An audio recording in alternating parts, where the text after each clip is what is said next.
Welcome to Subramani. In the last 10 days, two people known to each other have approached me completely independently, asking me about a shortfall in their retirement fund requirement. Both are aged about 55, 56. Both have at least 2-3 years, maybe 4 years to go for retirement. But both were more or less confident that they would lose their jobs and they won't have their jobs beyond this maybe this financial year.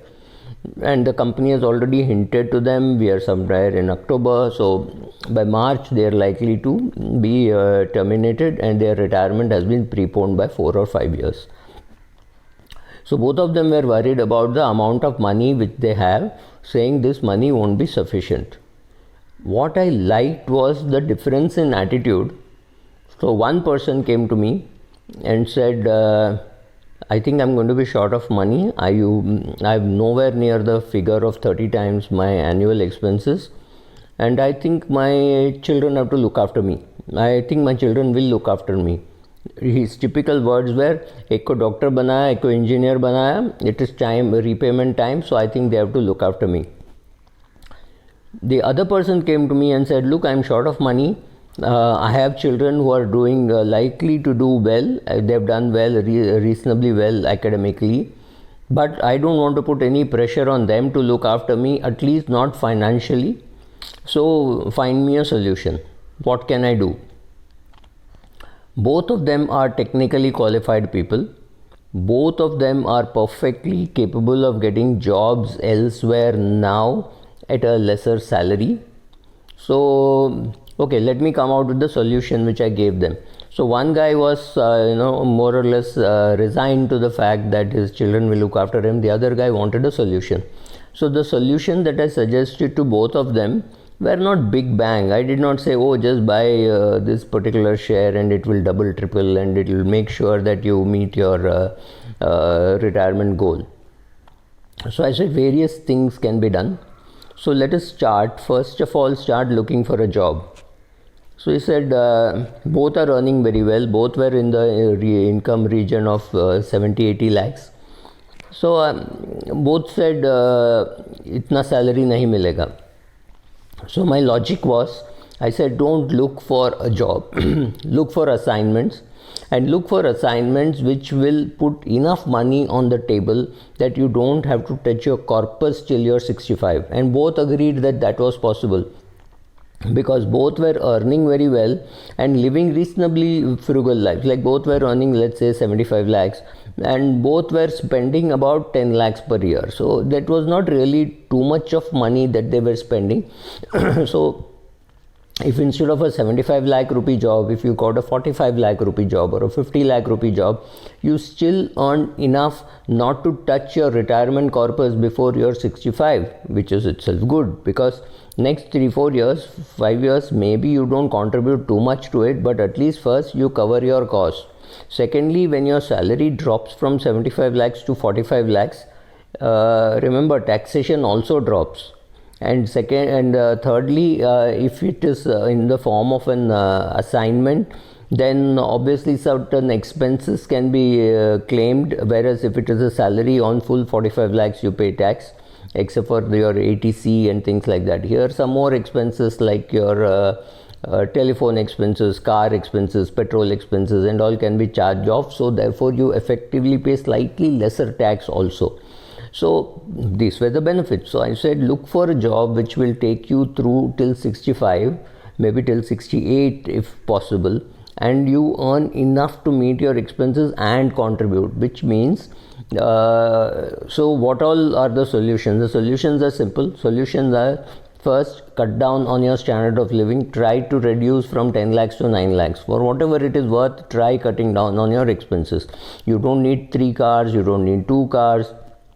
Maybe you have 1 car and you just keep that and you are sure that you're going to replace it only after 10-11 years of use, right? So first thing, reduction of expenses wherever it is possible.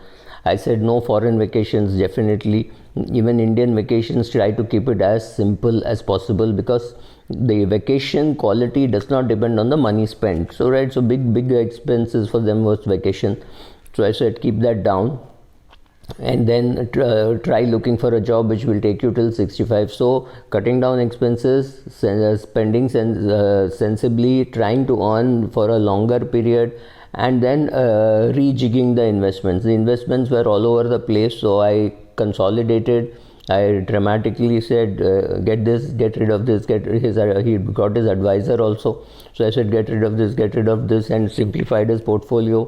Took it a little more towards equity because they still had time, and I said, I will not make any of these changes till you tell me that you have got an assignment, because how I think of your investing at 55, if you are not going to get a job, is very different from how I am going to think of your investing if you have found an assignment which pays you reasonably well, right? So don't worry too much about not having adequate income. Yeah, obviously you have to cut down your expenses, you have to improve your asset quality, you have to look for a job which will pay less but will keep you there longer. So I have this friend of mine who is 72 years, he's 71 completed, 72 running, who looks after the admin of another person whom I know. At 72, he is not likely to give up his job, because what would he do at home? He doesn't have enough hobbies. But 72 is a nice age to work for. Is he getting a great salary? No, but then it doesn't matter, because what he's getting is greater than his expenses. So if your expenses are 25,000 rupees a month and you have a job which pays you 50,000 rupees a month, that's not too bad at all, because you are not only being able to meet your expenses, but you are also not touching your portfolio. The longer that you leave your portfolio untouched, or reinvest the dividends, or do whatever, the better it is for you, because you are going to need to buy an annuity maybe at the age of 75, and if you are going to work till 72, 73, then you will have enough money to buy an annuity at 75, right? So those are all the advantages of how solving the problem in multi-pronged area, instead of saying I will invest in one fund and if that fund does well, my retirement needs are taken care of. It won't happen. So create all these standbys. Yes, get your children prepared for saying you may have to look after me financially so that's one defense mechanism.